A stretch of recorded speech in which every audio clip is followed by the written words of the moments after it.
কিসের জন্য হয়েছে আর কিসের জন্য সে শহীদ হয়েছে আজকে কিন্তু টোটালি গাইস আমরা এই ভিডিওর মাধ্যমে কিন্তু জানতে চলেছি। একদম। তার ইতিমধ্যে তোমরা সকলেই জানো যে ওসমান হাদিকে নিয়ে কি হচ্ছে, পুরো বাংলাদেশ গাইস তছমছ হয়ে যাচ্ছে কিন্তু। আর ওসমান হাদি মারা যাওয়ার পিছনে কিন্তু গাইস অনেক অনেক লজিক আছে, সেই লজিকটা কিন্তু গাইস আজকে আমরা জানতে চলেছি। তো চলো তোমাদেরকে একবার মানে টাইটেলটা জানিয়ে নি, বলেছি অবশ্যই, কিন্তু টাইটেলটা তোমাদেরকে খুব ভালো করে না বললে হয় না। তো চলো একবার টাইটেলটা জেনে নি। তো বলছে যে বক্তব্যের কারণে ওসমান হাদিকে শহীদ করা মানে কোন বক্তব্যের কারণে তাকে শহীদ করা হয়েছে সেটা কিন্তু গাইস আজকে আমরা জানতে চলেছি। মানে দেখো পার্সোনালি বলেই কিন্তু দিয়েছে যে একটা বক্তব্যের কারণে, মানে একটা বক্তব্যের জন্য কিন্তু তাকে হত্যা করা হয়েছে। আর কে হত্যা করেছে, কারা হত্যা করেছে গাইস সেটাও কিন্তু আজকে আমরা এই ভিডিওর মাধ্যমে কিন্তু জানতে পারবো। একদম। তো আমাদের মেইন ভিডিও কোন ডেসক্রিপশন বক্সে চলে আসবে, প্লিজ গাইস তোমরা ওখান থেকে চেক আউট করে নিও। তো চলো গাইস বেশি দেরি না করে আজকের ভিডিওটি দেখা যাক। হাজার হাজার কোটি টাকা নতুন করে হাসিনার সাথে মিটিং করেছে, ইলেকশনের আগে বড় বড় ফিগারকে এখানে অ্যাসাসিনেশন করা হবে, গুপ্ত হত্যা করা হবে।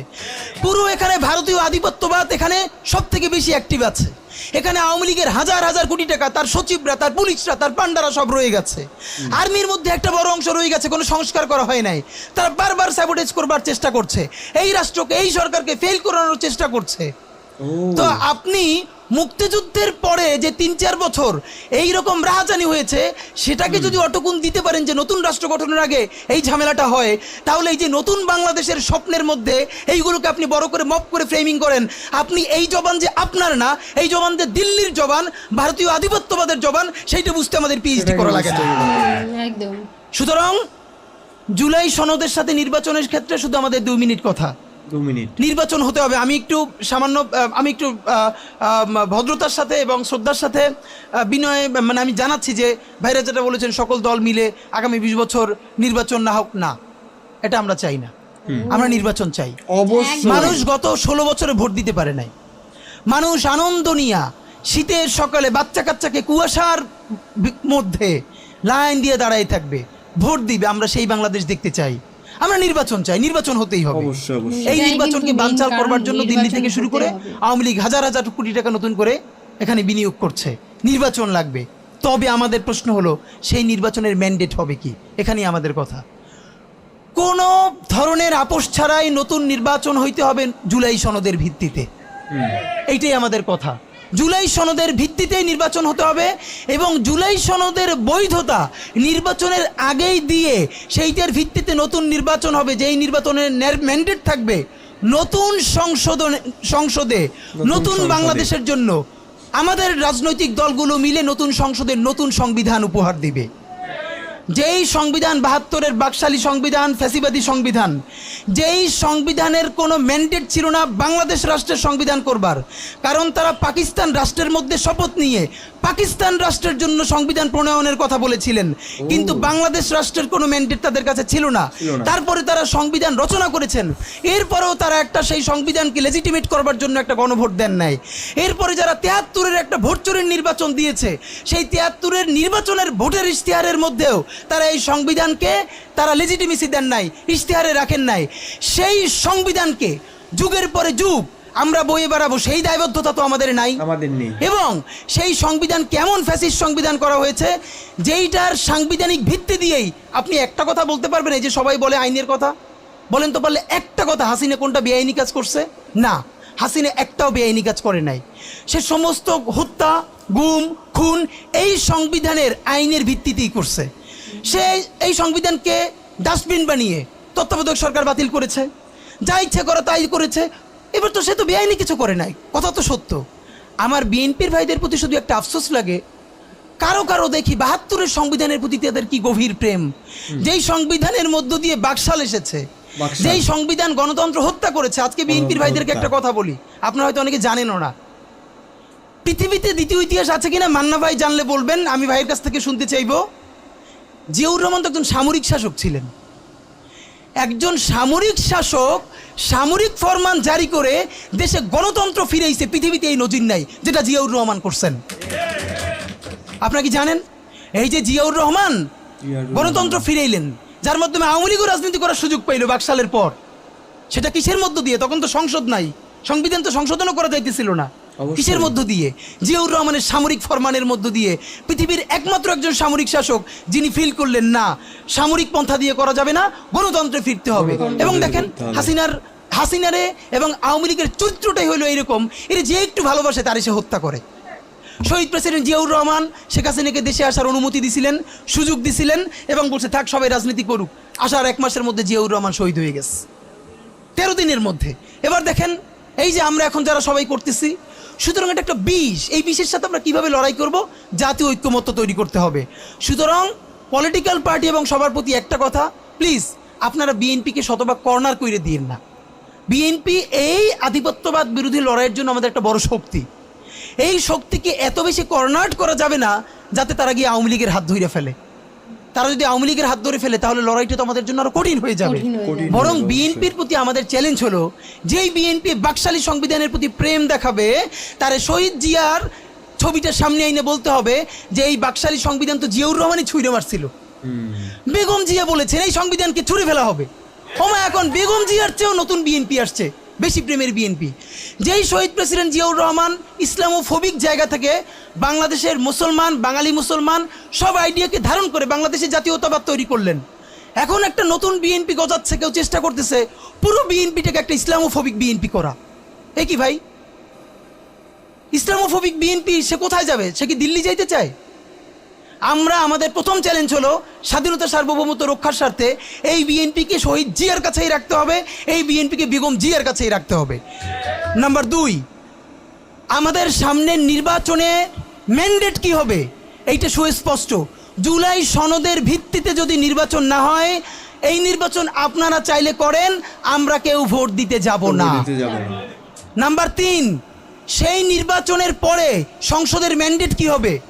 সংসদে জুলাইয়ের বর্তমান সনদে যেটা স্বাক্ষরিত হবে সবার ঐক্যমত্যের ভিত্তিতে, এটা নির্বাচনের আগে মানে সংবিধান সংশোধন করা ছাড়াই অধ্যাদেশের বলে বলে যেটা করা সম্ভব সেটা আগেই করে ফেলতে হবে এবং তাকে দিয়ে নির্বাচন করাইতে হবে। এবং আমাদের বিএনপির বন্ধুরা বলছেন 2 বছর সময় নিয়ে তারা সংসদে এইগুলো পাশ করাবেন। 2 বছর চলবে না, সর্বোচ্চ সময় 6 মাস। সংসদের প্রথম 6 মাসের মধ্যে জুলাই সনদের সমস্ত কথাগুলো সংবিধান ইনকর্পোরেট করতে হবে। যদি পারেন নতুন সংবিধান করতে হবে, নতুন সংবিধান করতে না পারলে এইটার মধ্যে ইনকর্পোরেট করতে হবে। রাজনৈতিক বিভাজনের ফাঁকে একমাত্র সমস্ত সুবিধা নেবে ফ্যাসিবাদ, ফ্যাসিবাদের শক্তি এবং আওয়ামী লীগ। আমরা আমাদের জীবন থাকতে বাংলাদেশের মাটিতে ভারতীয় আধিপত্যবাদ থেকে শুরু করে আর কোনো বিদেশি আধিপত্যবাদ, হাসিনা এবং ফ্যাসিবাদকে মেনে নিব না। এবং আমরা যদি শহীদ হয়ে যাই, আমাদের সন্তানেরা লড়বে, তার সন্তানেরা লড়বে।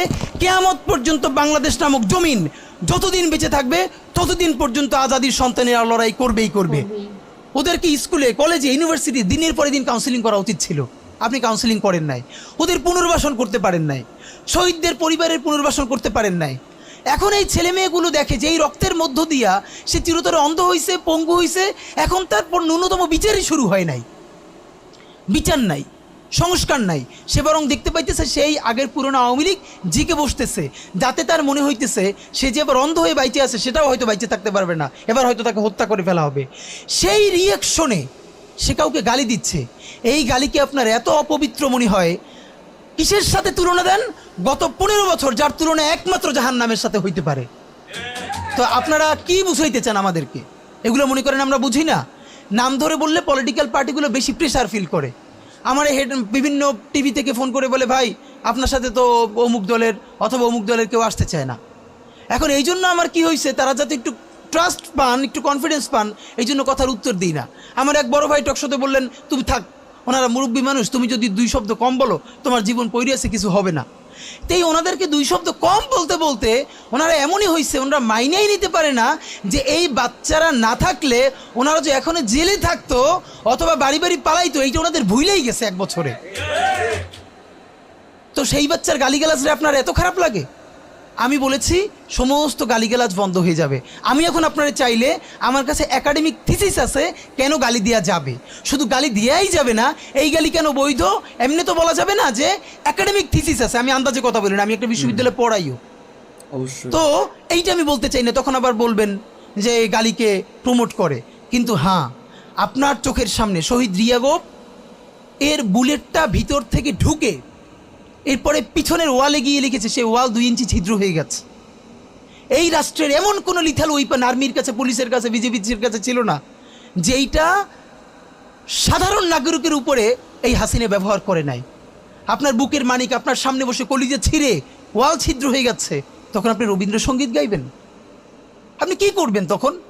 এখন মুশকিল হলো এই গালি নিয়ে যারা কথা বলে তার কোনো সন্তান শহীদ হয় নাই, তার বাবা মাও শহীদ হয় নাই, কেউ অন্ধ হয় নাই, পঙ্গু হয় নাই, তাই গালি এত বিষ লাগে, আর আওয়ামী লীগ তার মধুর মতো লাগে।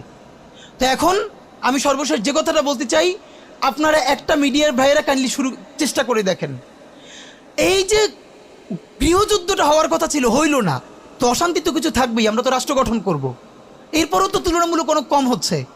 কেউ একটা মিডিয়া কেন বলতেছে না 1971-এর মহান মুক্তিযুদ্ধের পর 72 থেকে 75 বাংলাদেশে যেই পরিমাণ মব সন্ত্রাস হয়েছে, যেই পরিমাণ কেওয়াস হয়েছে, ইতিহাসে তা আর হয় নাই। তার সাথে জড়িত ছিল কারা? এই যে মুজিব বাহিনীর গুন্ডারা। আমার বাবা আমার মা বলেছে মুক্তিযুদ্ধের পরে যে অস্ত্রগুলো জমা দেওয়া হয় নাই, সেই জমা না দেওয়া অস্ত্র থেকে প্রত্যেকটা বাড়িতে বাড়িতে ছিনতাই, রাহাজানি। আমার মায়ের আজকে এই কথাটা বলি, আমার মা বলতেছেন আমার নানা একজন সম্ভ্রান্ত আলেম, তিনি যেখানে থাকতেন মুক্তিবাহিনী এবং পাকিস্তান বাহিনী কেউই তাকে কখনো আক্রমণ করেন নাই তার সম্মানে। আমার মা খালারা বাসায় ছিলেন, তাকে পুরো এলাকাবাসী দেখিয়ে রেখেছে। বাট মুক্তিযুদ্ধের পরে আমার মা বলেছে, তখন তার বয়স 16, আমার মা আমার খালা এবং এলাকার অনেক মেয়েদেরকে যাদের চেহারা একটু ভালো ছিল তাদের গায়ে কালি মেখে তারপরে অনেক সময় মাটির নিচে বাংকার বানিয়ে বা বিভিন্ন জায়গায় রাখা হতো তাদের সম্ভ্রম রক্ষা করবার জন্য। এই মুজিব বাহিনীর গুন্ডারা সেগুলো করেছে না? এমন কোনো চিন্তা নেই। ব্যারিস্টার ফুয়াদ ভাই সেদিনকে বলেছেন তার বাবা সে অসংখ্য সালিশ করেছে তাদের এলাকায় যে এই গুন্ডাগুলো মুক্তিযুদ্ধের পর বিভিন্ন জায়গায় ছিনতাই করতো, তারপরে এলাকাবাসী আইনে গাছের সাথে বাইধে রাখতো, এরপর এলাকার মুরব্বীরা আবার সব উদ্ধার কইরা মানুষের কাছে কাছে দিয়ে আসতো। হওয়ারই কথা ছিল একটা নতুন রাষ্ট্র, আইন শৃঙ্খলা বাহিনী প্রতিষ্ঠিত হয় নাই, প্রচণ্ড কেওয়াজ হবে, তারপরে নতুন রাষ্ট্র গঠন করতে হবে, আইন শৃঙ্খলা বাহিনী ঠিক করতে হবে, স্বাভাবিক তো। তাহলে মুক্তিযুদ্ধের পরের কেওয়াজ যদি আপনার কাছে মব না হয়, তাহলে এরকম তুমুল গণহত্যার পরে যখন গৃহযুদ্ধ হয়ে যাওয়ার কথা সেইটা হয় নাই, বরং এখনো এখানে এসালম। সত্যি গাইজ আজকে কিন্তু আমরা অনেক কিছু সত্যি ঘটনা কিন্তু জানতে পারলাম এই ভিডিওর মাধ্যমে। মানে মেইন উদ্দেশ্য, মানে যে বক্তব্যটা, যেটা মেইন উদ্দেশ্য সেটা হচ্ছে কেন নির্বাচন হবে। মানে ওসমান হাদি একটা কথা বারবার বলছে যে যাই হয়ে যাক না নির্বাচন চাই, নির্বাচন সবার আগে চাই। একটা নির্বাচন হওয়ার মানে হলেন একটা দেশে কিন্তু অনেক কিছু উন্নয়ন হয়, সেটা কিন্তু আমরা সকলেই জানি। মানে ভাবো সে বলছে আজ 16টা বছর হয়ে গেল কোনো নির্বাচন হয় না, মানে কোনো নির্বাচনই হয় না। একদমই তাই। যে তিনি বলছে যে শীতের সময় মানুষ সকালে গিয়ে লাইন দাঁড়িয়ে ভোট দেবে, কিন্তু ভোট হবে, মানুষ ভোট দেবে কেউ। মানে আর উনি কেন এই কথাটা বলেছে তার অনেক মানে অনেক কারণ আছে। আর উনি যথেষ্ট সম্ভব এই বক্তব্যটা পেশ করার কিছু মানে 1-2 দিনের ভিতরে কিন্তু এনাকে হত্যা করে দেওয়া হয়েছিল। কারণ ইনি এত মানে দেখো প্রথম কথা সে কিন্তু ডাইরেক্টলি কিন্তু কাউকে হিট করেনি, কোনো সরকারকে কিন্তু ডাইরেক্টলি হিট করেনি, কিন্তু সে যদি এরকম বক্তব্য দিচ্ছেন, এরকম বক্তব্য যদি কেউ যদি শোনে না, একটা মানুষের ভিতরে কিন্তু একটা অন্যরকম কিন্তু ফিলিংস কাজ করে না। আমার মানে একটা কথা আছে না, যেরকম আমরা যেরকম হুজুরদের ওয়াজ শুনি, তাদের ওয়াজ শুনে কিন্তু আমাদের ভিতরে একটা মোটিভেশন হয় যে না এই হুজুর এই কথাটা বলছে মানে আমাদের এই জিনিসটা করতে হবে। আর ওসমান হাদিও যেই কথাগুলো বলছে না, মানুষের ভিতরে মানে আজকালে মানুষের ভিতরে রক্ত গরম হয়, তারা সেই কাজগুলো কিন্তু করবে। হ্যাঁ, তারাও তখন বলবে হ্যাঁ আমাদের আওয়ামী লীগ সরকার, আমাদের ভোট চাই, আমরা ভোট দিতে চাই, আমরা নির্বাচন চাই, আমরা নতুন সরকার চাই। আর সেটা কিন্তু নতুন সরকার কিন্তু অনেকে চায় না, সেটা আমরা বুঝতে পারছি। আর যারা চায় না তারাই আজকে ওসমান হাদিকে কিন্তু হত্যা করেছে। মানে এটা কিন্তু পুরো মানে সরাসরি উনি। আর সবচেয়ে বড় কথা উনি কিন্তু একটা কথাই বলেছে যে শেখ হাসিনা যে এত টাকার একটা অ্যামাউন্টের কথা বললো, সেই অ্যামাউন্টটা আর একটা কথাই বলছে টাকাটা তুমি দাও দিয়ে আমাদের ভোটটা হোক। এবার ব্যাপারটা হয়েছে টাকার তো কোনো হদিশই নেই, টাকার হদিশ নেই বলেই কিন্তু আরো মানে বিপক্ষে সবাই চলে গেছে। আর এই ভিডিওটি তোমাদের কেমন লাগলো গাইস তোমরা অবশ্যই কমেন্টে জানিও। আর নেক্সট তোমরা কি ধরনের ভিডিও দেখতে চাও সেটা অবশ্যই কমেন্টে জানিও, কারণ তোমাদের একটা কমেন্ট হবে আমাদের পরবর্তী ভিডিও। তো প্লিজ গাইস তোমরা বেশি করে কমেন্ট করো। আর দেখো তোমরা যদি অবশ্যই বাংলাদেশকে ভালোবেসে, অবশ্যই তোমরা সকলেই বাংলাদেশকে ভালোবাসো, আমার নিজের দেশ বলে কথা, যদি নির্বাচন চাও তবে অবশ্যই এর প্রতিবাদ আশীর্বাদে তোমরা সকলে থাকো, অবশ্যই এর বিচার হতেই হবে অবশ্যই গাইস। আর ওসমান হাদির বিচার কিন্তু অবশ্যই গাইস আমরা চাই। একদম তার যে মৃত্যুর রহস্যটা গাইস, এটা কিন্তু অবশ্যই গাইস যেন সবার সামনে আসুক, আর শাস্তি যেন পাক, তাকে যারা হত্যা করেছে তারা সকলেই যেন শাস্তি পাক। আর অবশ্যই গাইস নেক্সট কোনো ধামাকাদার ভিডিওতে তোমাদের সাথে আবার দেখা হবে। আজকের মতন এখানেই, টাটা।